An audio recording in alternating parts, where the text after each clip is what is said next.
It's time now to take a look at stories making headlines on Nigerian newspapers this morning, beginning with The Nation. And of course, the big story is still on the Kuje prison attack. 64 Boko Haram suspects escape after the Tuesday night's incident. Of course, Kuje prison invasion is reflected as the big story in our next paper, The Punch. ISWAP claims responsibility, frees Kaduna train attack masterminds. ISWAP claiming responsibility there.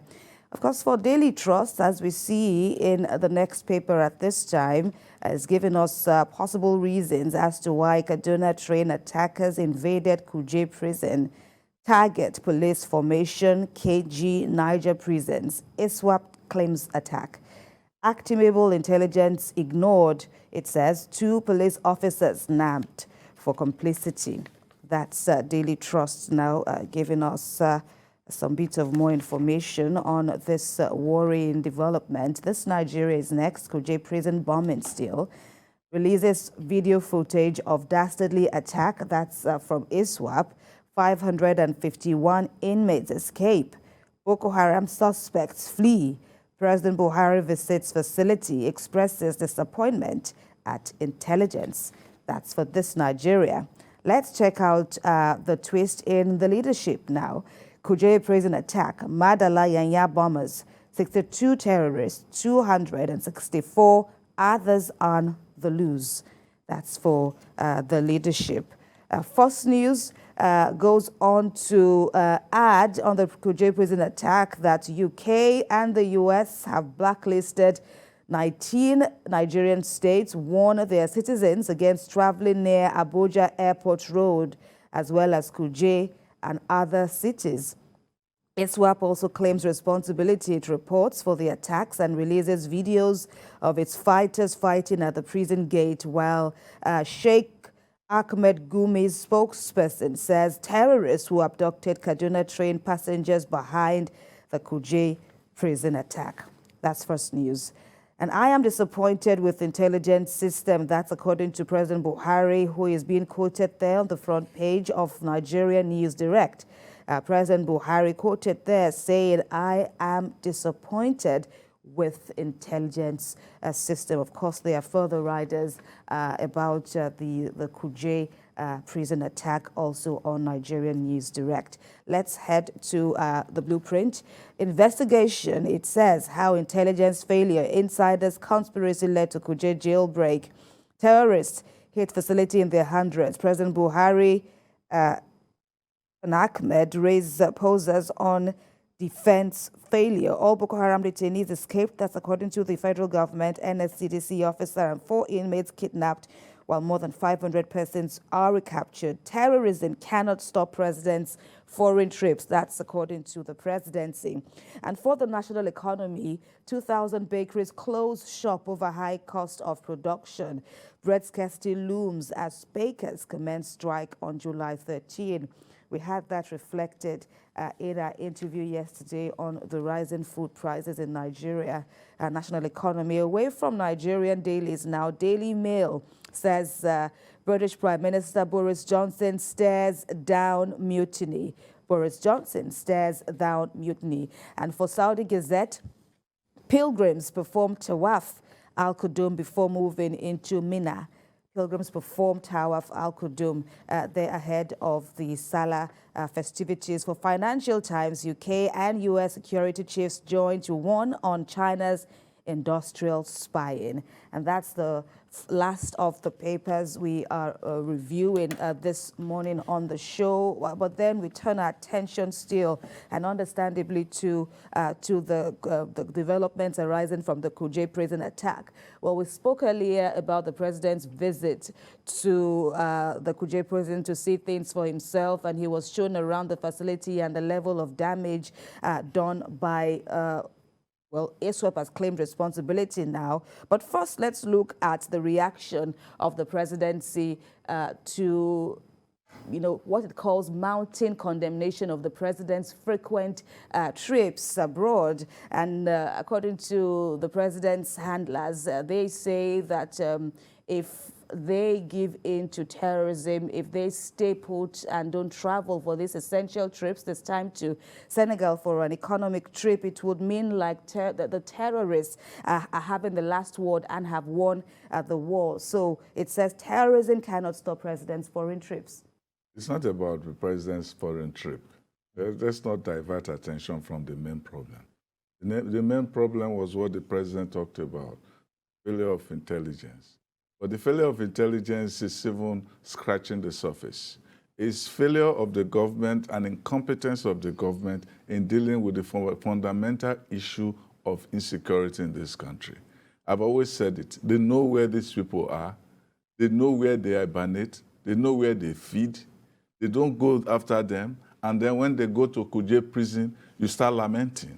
It's an unnecessary paralytic lamentation because you know where the person is. You don't go there to get him out. When he comes out of there and takes care of business, you're not complaining. It makes no sense to me that any of such lamentations should take place. It's a meaningless teardrop from a nation that should have taken care of business long ago. We have said it before. They have caught prostitutes. Go to meet these people where they are. They've caught them. They've caught people who have gone to supply them food. They've caught people who have gone to supply them arms.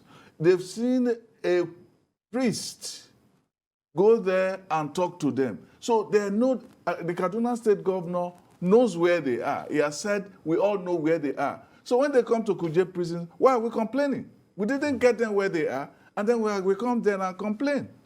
They went to a war. The president didn't go to a war. Maybe he's trying to make up for that because rather than go to a war when the tragedy happened, he went to commiserate with a happy billionaire family in Dubai who were just mourning while we had our own hundreds dying like flies here in Nigeria. Maybe he went to Kuje as a kind of mea culpa. But the mea culpa is not necessary because we know where these people are. You can't lament the failure of intelligence when the intelligence is there. Soldiers were removed from Kuje prison, according to reports, 24 hours before the attack. How do you deploy without replacement? Who ordered that replacement? Shall we not investigate who ordered that replacement? That's a crucial point that you just made. There's a report also there's a report also in one of the papers that there was actionable intelligence. Yes. What was that intelligence?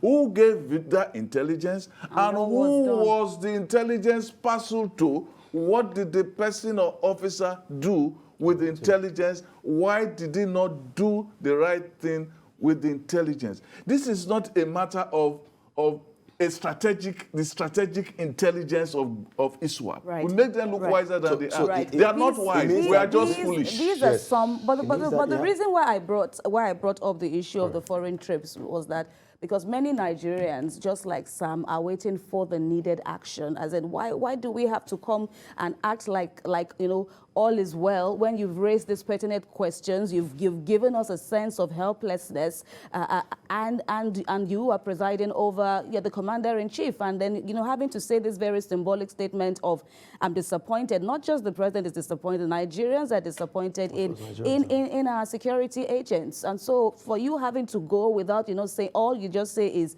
I'm expecting a detailed report from whoever on this issue is how sufficient is that? Well, he's Mr. President.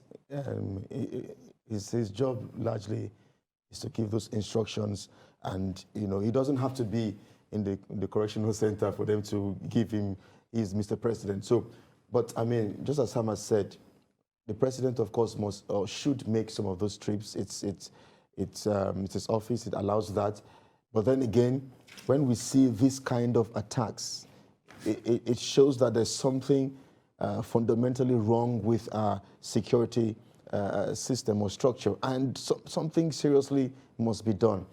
Apart from that, I'm also a bit concerned as to if there was intelligence. It shows that, as I said earlier, somebody inside or some persons or some insiders knew about this. It was very strategic to allow these attacks happen.